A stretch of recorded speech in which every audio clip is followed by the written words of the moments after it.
بسم الله الرحمن الرحيم فإذا جاءتهم الحسنة قالوا لنا هذه وإن تصبهم سيئة يطيروا بموسى ومن معه ألا إنما طائرهم عند الله ولكن أكثرهم لا يعلمون وقالوا مهما تأتنا به من آية لتسحرنا بها فما نحن لك بمؤمنين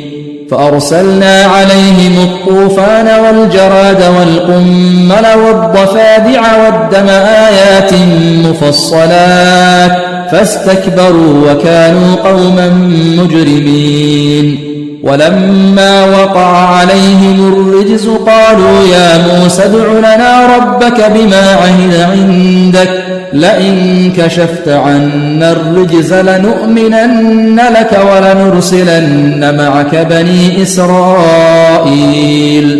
فلما كشفنا عنهم الرجز إلى أجل هم بالغوه إذا هم ينكثون فانتقمنا منهم فأغرقناهم في اليم بأنهم كذبوا بآياتنا وكانوا عنها غافلين وأورثنا القوم الذين كانوا يستضعفون مشارق الأرض ومغاربها التي باركنا فيها وتمت كلمة ربك الحسنى على بني إسرائيل بما صبروا ودمرنا ما كان يصنع فرعون وقومه وما كانوا يعرشون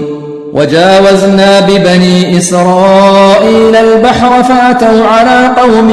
يعكفون على أصنام لهم قالوا يا موسى اجعل لنا إلها كما لهم آلهة